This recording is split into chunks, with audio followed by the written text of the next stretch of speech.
Good evening.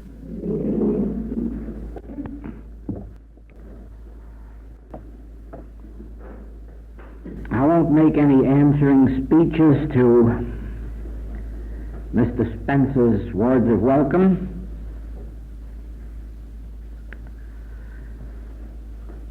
Because words would be inadequate.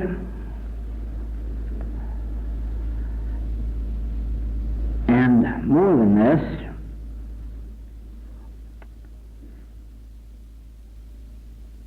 only the proper words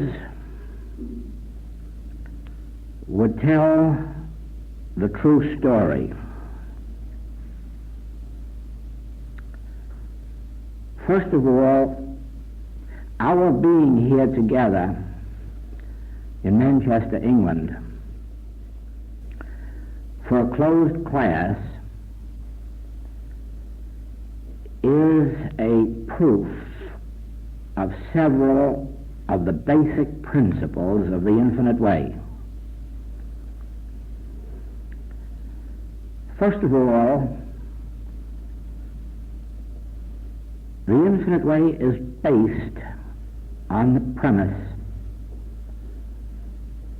that our state of consciousness draws to us our life's experience.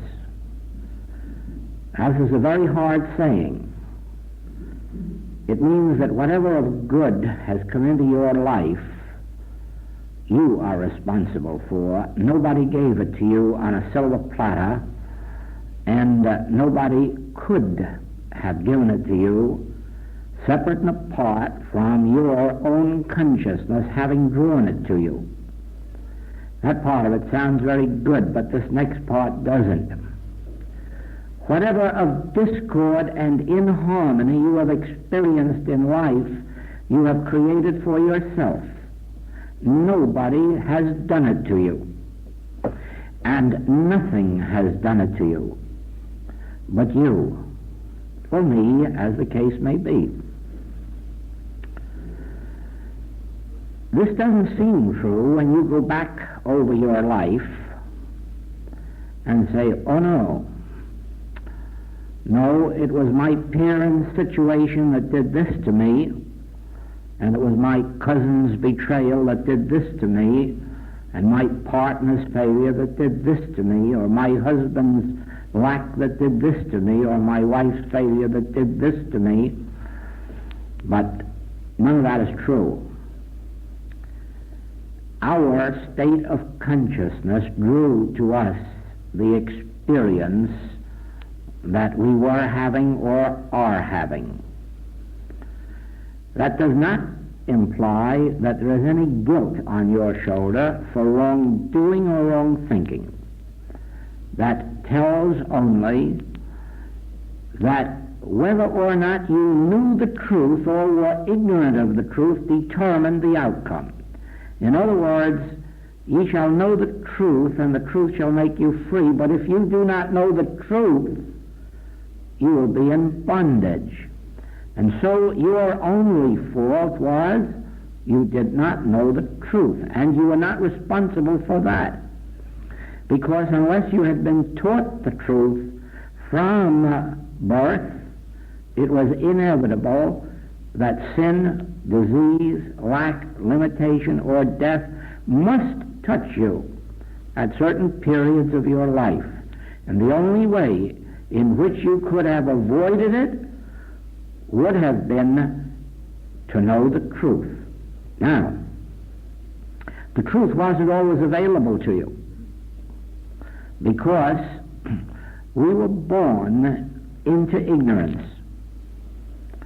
And until modern metaphysical teachings came into the world, there was very little of truth for anyone to know. The world was in spiritual darkness. The world has been held in spiritual darkness for this past 1700 years. Only with the beginning of metaphysical teachings into the world did light, spiritual light, begin to penetrate. It is very interesting in this light to know that in your newspapers last Friday and Saturday was the proof of what I'm saying to you. 5 years ago when I was here,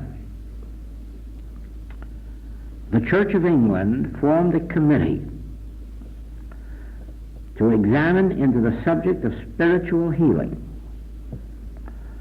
And this committee interviewed many men and women who had made national or international reputations in the spiritual healing field. And they announced that within 5 years they would give a report as to their findings.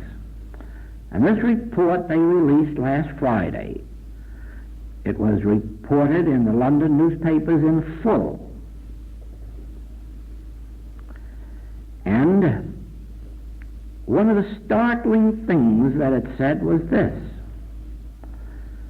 that Christian Science has awakened the church to its responsibilities and to establishing again spiritual healing which the church had lost.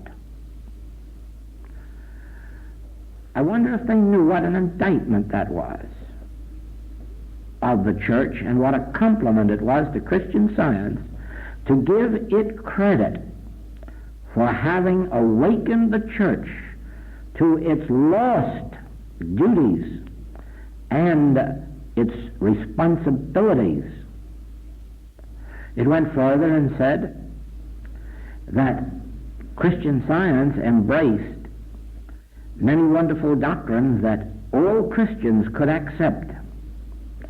That was a tremendous, tremendous admission to make. And then it said one of those things that seems impossible for anyone to say. After acknowledging the spiritual healing of Christian Science, after acknowledging its waking the church to its present duties and responsibilities, it then said that the basis on which Christian Science healed is erroneous.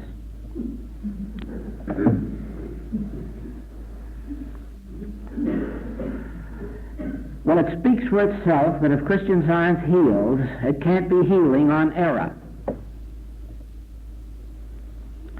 So whatever measure of Christian Science healing there is must represent that degree of truth. Now,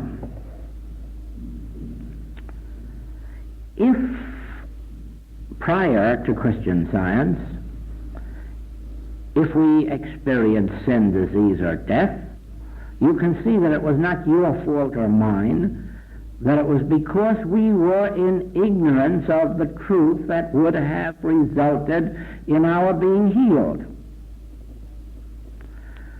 And so it is that the millions all over the world who have been healed, not only by Christian Science, but by all of those metaphysical works that have come out of Christian Science, unity, new thought in different branches, it means that each of these also must have presented to us certain truths which we did not know about before this era. And so it is then, whatever degree of health, harmony, supply that has been demonstrated in this world through Christian Science, unity, new thought, and now the infinite way, has been demonstrated because of certain truths which are now known and were not previously known. Are then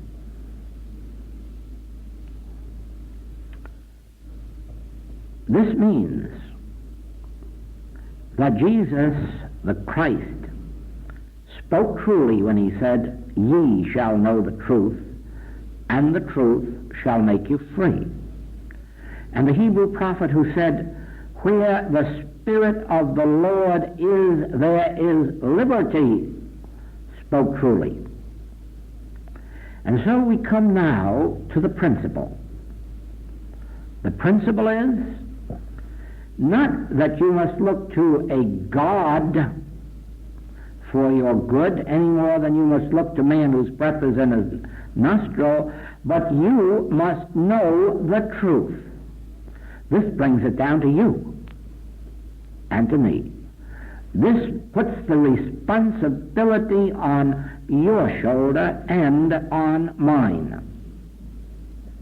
For unless you know the truth, you will not be made free, and you will not help to free those to whom you owe the obligation of helping to their freedom. If I do not specifically know the truth, I cannot help you to find your freedom. Now, there is a God, for wherever the Spirit of that God is, there is liberty. But it takes a you or a me to bring that Spirit of God into active expression where we are. Ye shall know the truth, and the truth shall make you free. In other words, if you went to Jesus Christ 2,000 years ago, you know you would have had instantaneous healing of all manner of disease. But then there wasn't any more of God in the world because of Jesus. There was a Jesus who knew more of this truth and could demonstrate it. And when you went to the disciples, you didn't always get an instantaneous healing, for he had to say to them, if you just had a little grain of faith, you could have healed this too. But I will do it for you. And so he healed many of their cases for them. Not that they didn't know the truth, they just didn't know the truth deep enough for, complete enough, or with enough inner integrity. Now, you have the same condition on earth today. If you find a practitioner of deep enough awareness of the truth, spiritual understanding, you may expect instantaneous or quick healing of almost any manner of disease or human condition.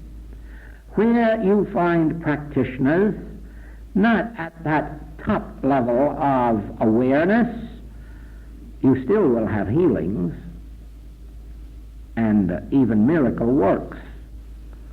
And when you find practitioners of still lower level of awareness, there is still some healing to be found, but less in might and depth. So we come again to the fact that while God is the same yesterday, today, and forever, and while God is no respecter of persons, there is a ye. Ye shall know the truth. And the responsibility rests with you, and in proportion to your state of consciousness, do you bring harmony into your body, your home, your family, your purse, your students, your community, ultimately your world. Now, we are here together in Manchester in a closed class because you have the state of consciousness to draw this class to Manchester. I would show you that this could not otherwise be. If you were asked to take up a collection to bring me here from Hawaii to give this class, you would throw up your hands in horror when you heard the figures that it would take. And you would say, impossible. And yet you have proved a spiritual demonstration when you have accomplished it without that money. And the Infinite Way says, You can make any demonstration you want, and money is not the factor. It is not dependent on money. It is dependent on your state of consciousness. And when you have that state of consciousness, you can have this whole world. And when somebody outside says, well, how can you afford it? You'll say, I never thought of affording, I just thought of God. And all things were added unto us. Now, in the same way, had there not been a Mr. and Mrs. Spencer to start, everything starts with one, you know that. Everything starts with one. It was one Jesus Christ that gave Christianity to the world. It was one Abraham that gave the one God to the world. It was one Mrs. Eddy who gave spiritual healing to the world. Always it is one individual in whom everything centers and from whom everything flows. And so it took one couple to be so impressed, so touched by the message, as to stir in them a flame which drew unto them one more and two more, one here and one there, and through their, I call it integrity, that is, their ability to explain that you can't get something for nothing. It is what you put into the study that you draw out. It is the hours with the books or the recordings that ultimate in your harmony, health, wholeness, and completeness. Nobody can do this, not even a teacher from overseas, not even a local teacher, not even a Jesus Christ. No, Jesus Christ only reached a few out of the multitudes that were around him. The few who were willing to dedicate themselves to listening, to practicing, to putting in. Why, after 3 years of ministry, he left only a few dozen people to carry on the work. So few there were, they were all willing to sit at his feet and be healed and be fed. Aren't we all? But to take that next step and study and practice, study and practice, give of oneself until the revelation comes, there were very few.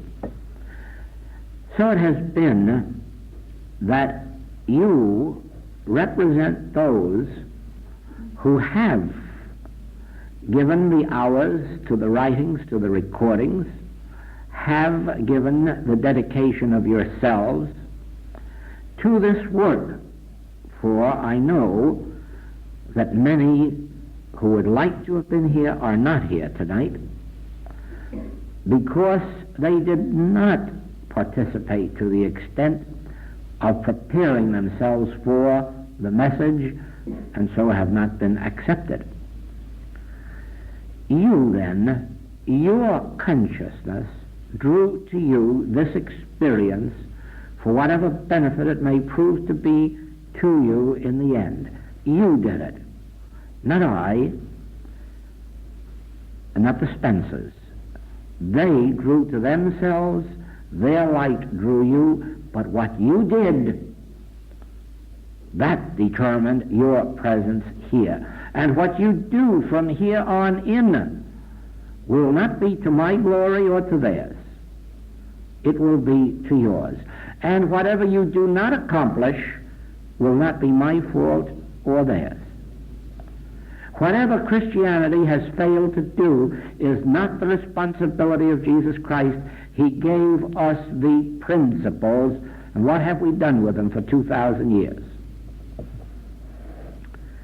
Now, you see then that you have proven that the great things of this world are not bought with money, and that it doesn't take money to have them. You have proven that your own state of consciousness has made a closed class possible in Manchester, where never before has it been, and where it could not have been except for the state of consciousness which you yourselves have developed for yourselves. Now, I go to great lengths to bring this to your attention for this reason. On this principle, you may work out your entire destiny. The degree of consciousness that you develop will determine your outward life. Life of the body, life of the purse, life of community, life of your family. All of your life will be an externalization of the degree of spiritual consciousness which you attain. No one can add to your consciousness more than you will permit. On the other hand, no one can withhold from you any experience that your consciousness entitles you to, because your consciousness is the substance of whatever demonstration of life you make. Now, for that reason, I present to you, first of all, what may seem to be a very selfish principle, but one which years from now you will realize is the most unselfish principle that exists on earth.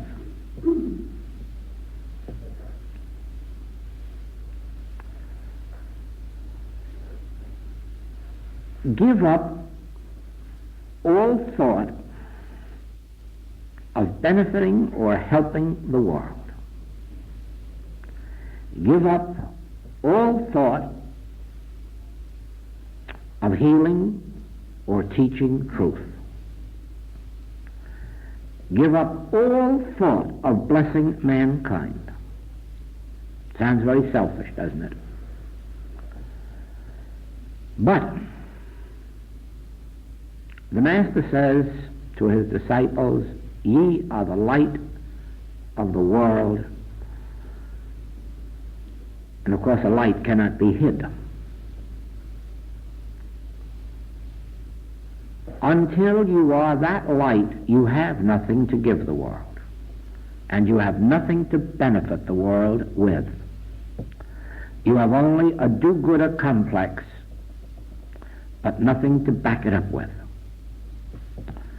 The world is full of preachers who can tell all the world how to live, but can't demonstrate it even for themselves, much more for others. We have only one concern. Ye shall know the truth. Ye, each one of you, shall know the truth. Forget this world. Forget those you would like to heal. Forget those you would like to see healed, because at this moment you can do nothing about them. Oh, I'm not speaking to you who are already healing.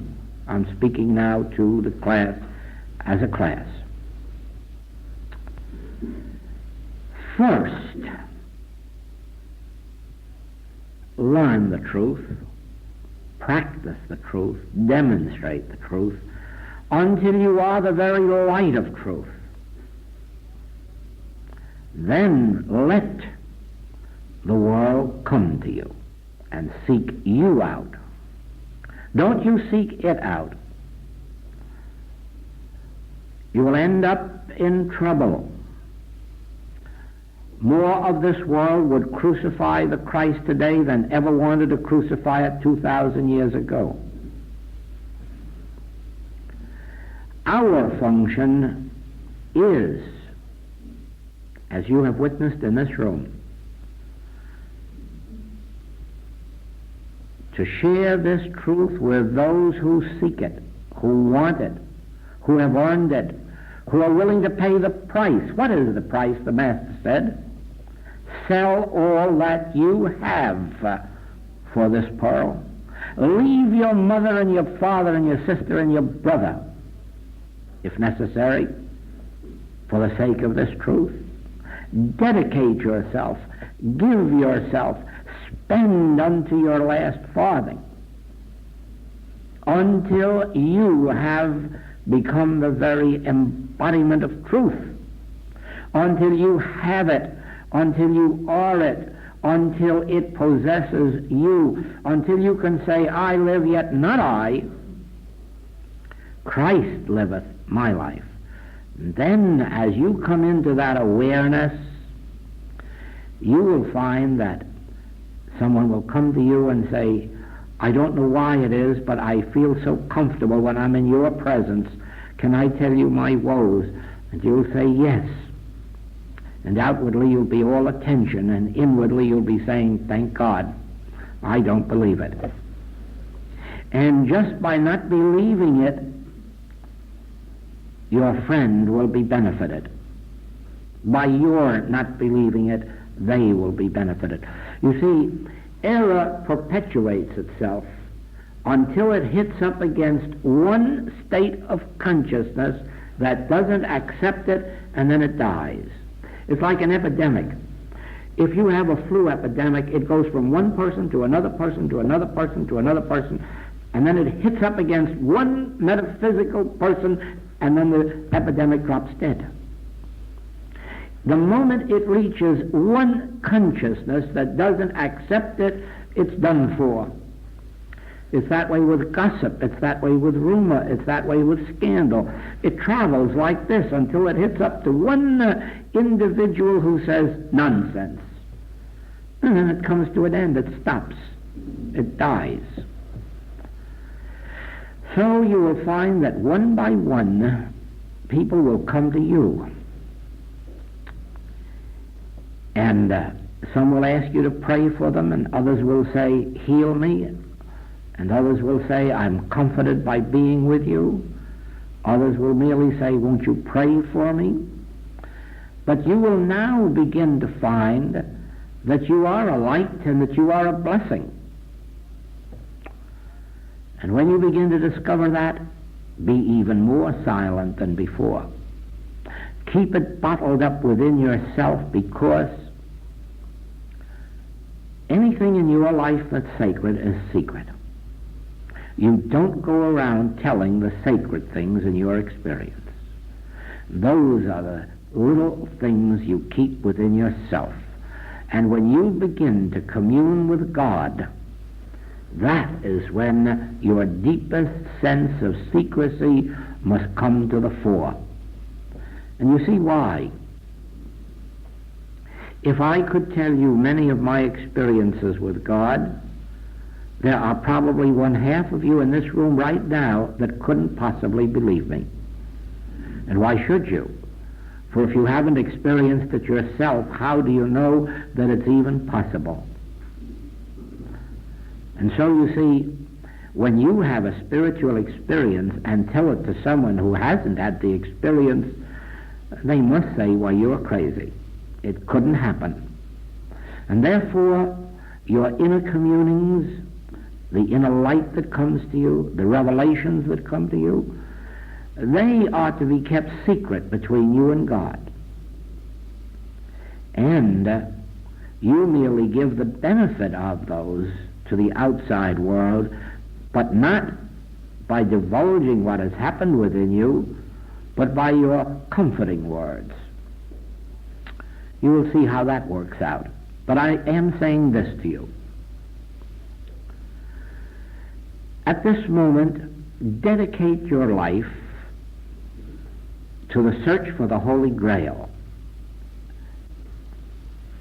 Let your service to God and man come after you have found it. You see, when we are searching for truth, we haven't very much to share with the world. We certainly haven't enough spiritual power to heal them or comfort them. All we have got is a hope that we're on the right path, a hope that we're on the right track, a hope that we have found the right teaching. But we're not certain. We haven't yet had a revelation from God saying to us, this is the way, or now my power is upon you and you are ordained. Or no. On the search, on the path, why, there are many who are not even certain now that the infinite way is their path. They read the infinite way today and they read something else tomorrow, and next week they hear something else, and 2 weeks later they're chasing after something else, and yet expecting that they have something to bless the world with. They haven't found their own yet. Oh no. First, find the Holy Grail. I don't say that to all of you the infinite way is your particular way. No. You may be at a period of searching and seeking. And this is one of the things that you're finding, but you may later find that this wasn't your way at all. And you keep on, and keep on, and keep on. But until you have discovered, until it has registered in your consciousness, I now forsake all others.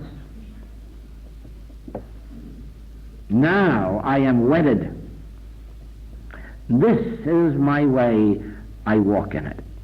This is my path. God has shown me this is my spiritual home. These are the principles with which I can heal, comfort, bless. Until that time comes, you have not arrived. You are still on the way, on the path. And it is best that you keep silent and keep sacred and keep secret whatever you are doing.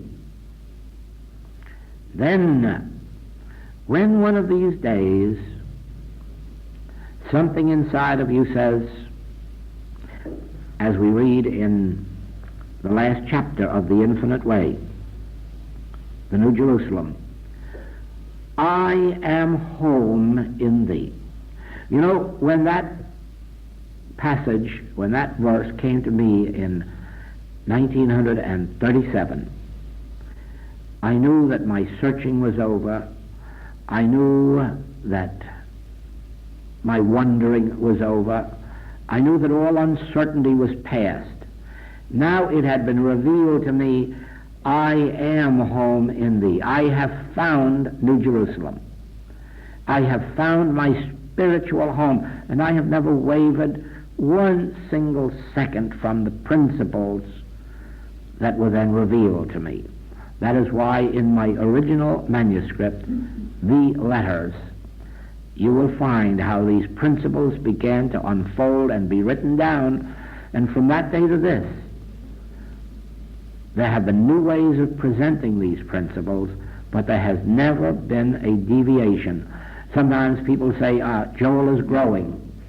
I don't think so, because I haven't discovered any new principles or any new light except a deeper awareness of those principles that reveal themselves to me, which we call the principles of the infinite way. When the day comes that you absolutely know that the infinite way is your spiritual home, your spiritual path, your particular approach to life, then you start all over again with the books and with the recordings to make sure now that you know the principles, that you understand the letter of truth upon which you are building your consciousness. By this time, you have had requests for help. People have come to ask you what you have. And now, of course, you know it's only one message. You don't hand out books or booklets of 2, 3, 5 different messages. You know now that you have found the one for you. Therefore, you present it. And when you are asked questions, you answer according to the principles of this particular message. And then you find these benefits beginning to take place, And they come one by one, and then two by two, and it keeps growing and growing and growing until you find yourself in a ministry. You haven't sought the ministry. It has sought you. You were merely the light.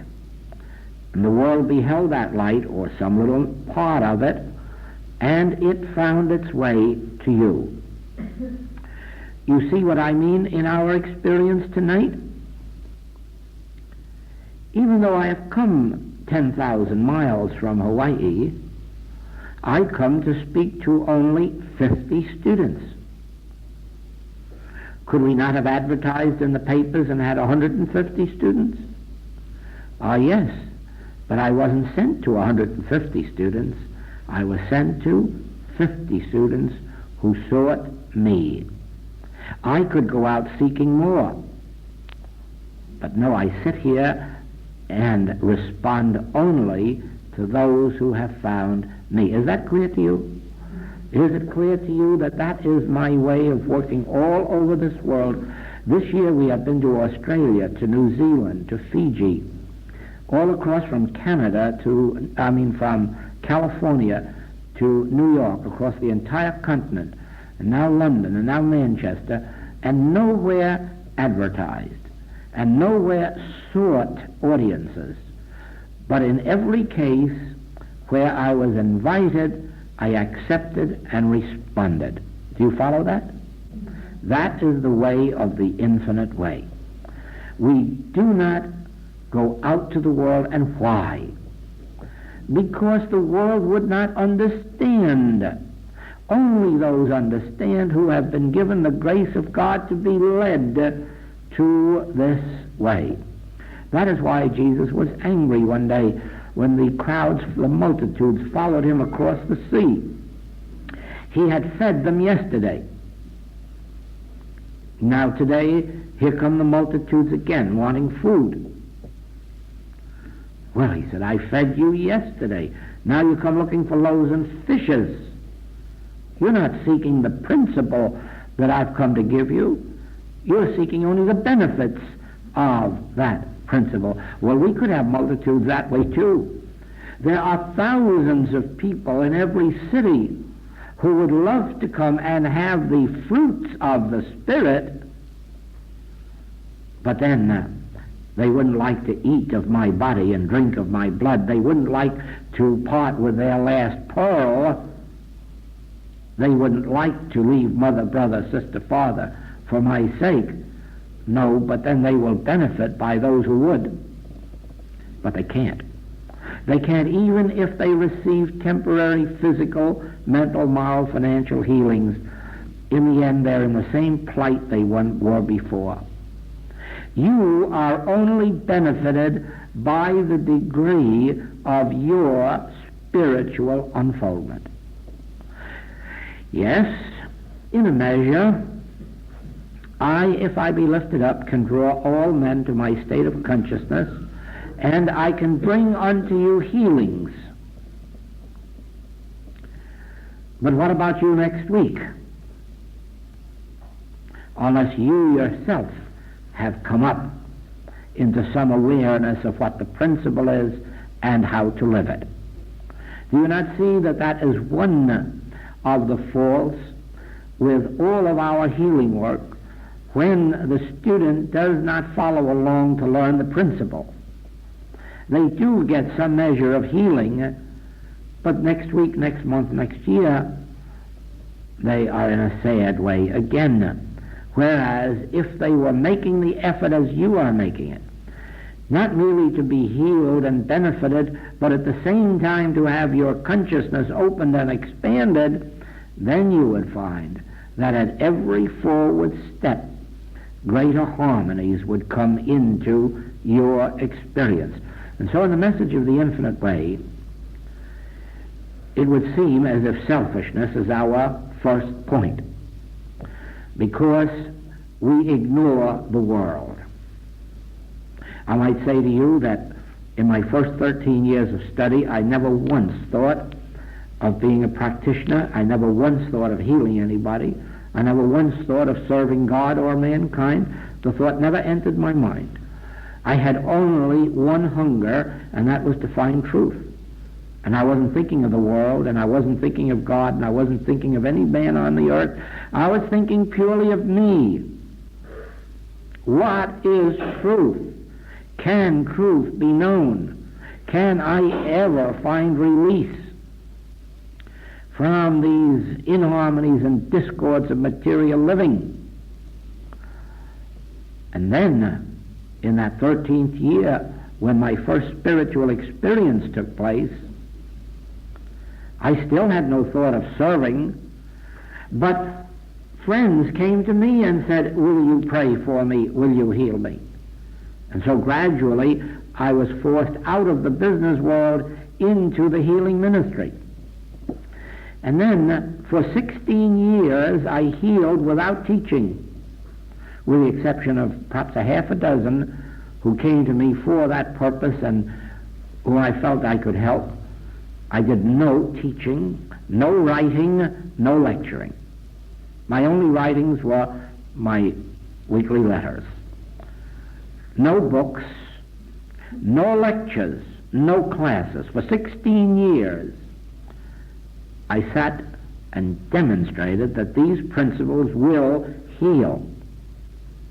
And even then, I never wanted to teach or write. The writing came about purely by what seems to be an accident, and the teaching the same way. Never did I seek it. Always those came to me and brought me into it. As a matter of fact, it was my secretary who was responsible for my book, The Infinite Way. I didn't dream that I was writing a book. And she had the manuscripts of these letters that I thought were going to be letters. And then one day she said, "Why, we have a book here." "We do." And when I read the manuscripts through, I said, "I think you're right." And that's how the book was born. Not by an attempt to write a book, just because truth was pushing itself out. And then the book came. Now, from this experience, I say to you, if you haven't a healing consciousness, what's the good of wanting to heal? You won't heal. If you haven't the developed consciousness of the Spirit of God, what is the use of wanting to bless mankind? You won't bless mankind. But if you give your first attention to yourself, study, practice, if necessary, give treatments every day to the cats and dogs and birds around you. Practice. Utilize every opportunity silently and secretly to help members of your family who are not feeling well. Silently, secretly. Practice, practice, practice until you actually witness fruitage taking place, and then keep doubly silent until somebody comes to you and says, "Please help me." And then you'll find that one by one and two by two, the world will come to you, the world that can receive you, and you will not be crucified. You will only be crucified if you go out and try to tell the world that cannot receive you. He came unto his own, and his own received him not. O Jerusalem, I would take you under my arms like a mother hen takes its chicks, but ye would not. And that's how you feel about this world once you have a healing consciousness. Oh, you'll say to yourself, why are there 50 people in this room? Why can't we have 500? You'll know the answer why. Because the world out there will not. And so you'll give yourself to those who will, who would, those who will study, those who will dedicate themselves, those who do see that this pearl, that this is the pearl that's worth giving up your pearls for. So it will be. Now, where the Spirit of the Lord is, there is liberty. And perhaps you have thought that Well, of course, the Spirit of the Lord is everywhere. In an absolute sense, that is true. There is no place where God is not. But insofar as the world is concerned, that is of no particular benefit. You may say God fills this whole world. Yes, but so do wars. So do diseases and sins and fears. So what good is it then that the world is full of God? And the answer I give to you out of the experience of the infinite way is this. God is of no avail to the world except where God is realized. One with God is a majority. If one individual in this room realizes consciously the presence of God, everyone in this room who is receptive feels some measure of it.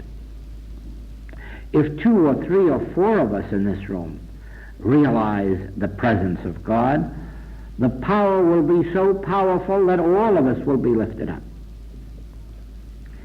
If there is one member of your family who takes time each day to sit quietly and realize the presence of God, your home is blessed in some measure, the measure of receptivity on the part of the other members. If there is no one in your home consciously realizing the presence of God, then the presence of God is not benefiting your home. You see, all human experience is a sense of separation from God. You will find, as you study the writings, the message of the Master and of Paul, that you are only mortals who cannot please God until the Spirit of God dwells in you, and then do you become children of God. Now perhaps you haven't known that. Perhaps you have taken some absolute position that we are all children of God. No, don't do that. While potentially that's as true a statement as that God fills all space, as far as you and I are concerned, it's of no value. Because our sonship is not a revealed activity or being. It is a potentiality. Do you remember when Jesus Christ said, "Praying for your friends profiteth you nothing"? Even the scribes and the Pharisees do that. That you, my disciples, must pray for your enemies. And do you know that he followed that up with telling you why? That you may become children of God.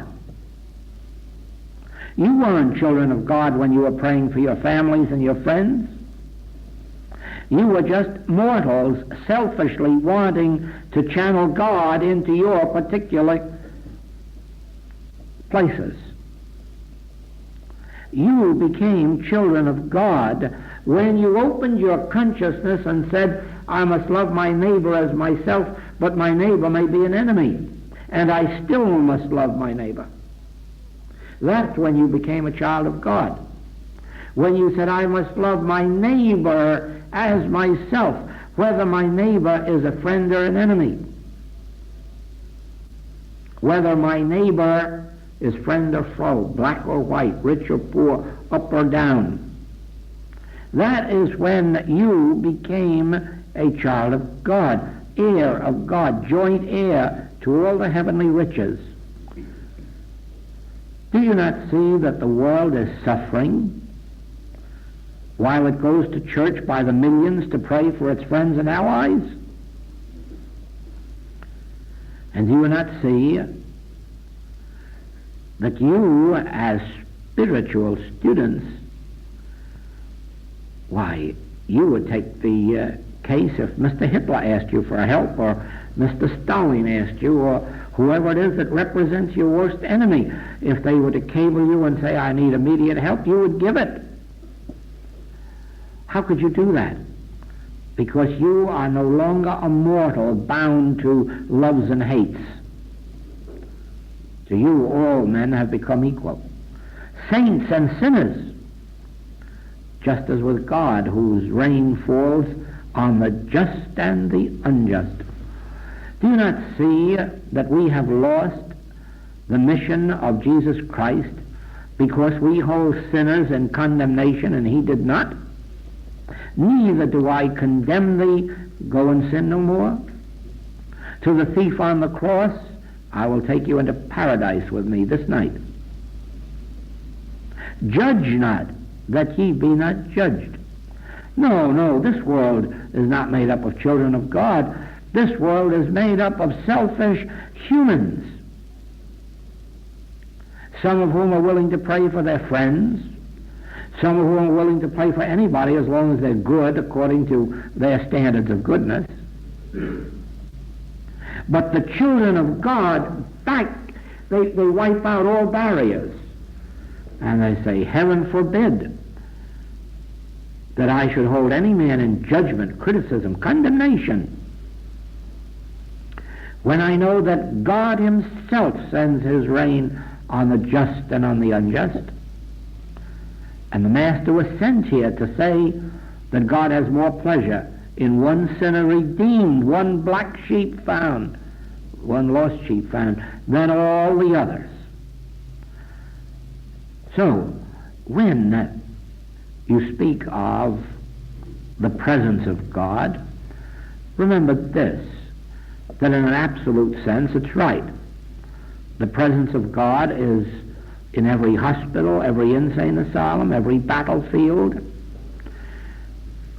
It's in every government office where trickery and treachery is being plotted and planned. But of what good is it? No good. None whatsoever. Where God is realized, God is demonstrated.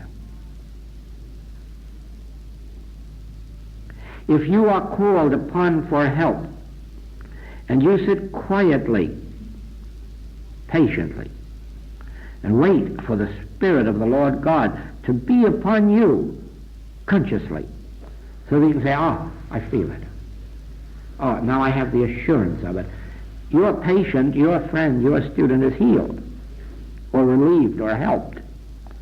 But if you just make the remark, oh, God is everywhere, don't expect any great result from it. You must realize God. That's what constitutes a healer.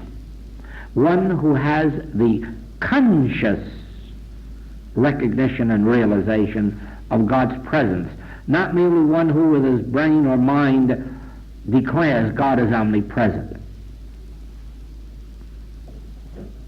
There must be realization for demonstration. The realized Christ is the demonstrated Christ.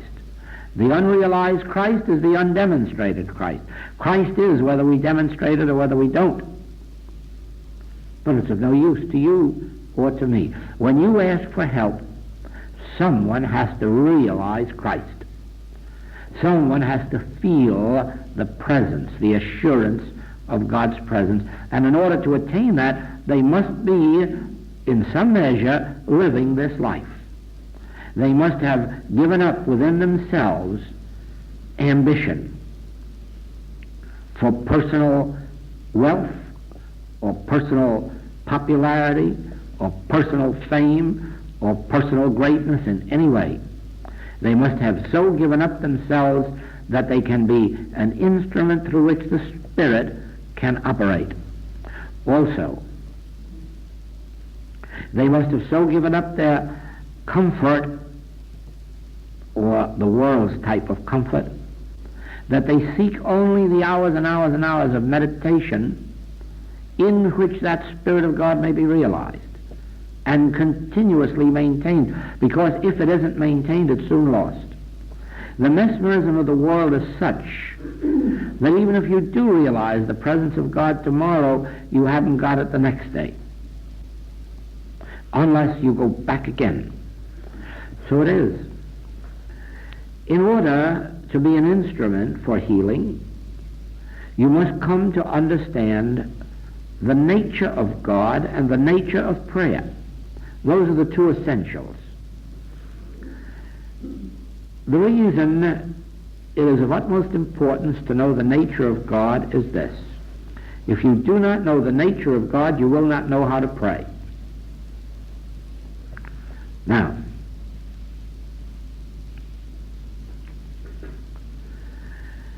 God is not a giving God or a withholding God. There is no God that gives us anything, and there is no God that withholds anything. And unless you come to that realization, you will not know how to pray. Now I will illustrate this for you. I'm afraid you'll have to turn over.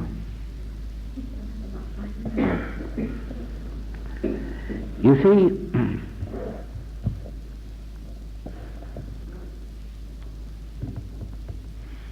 the sun is disappearing from the skies and night is coming.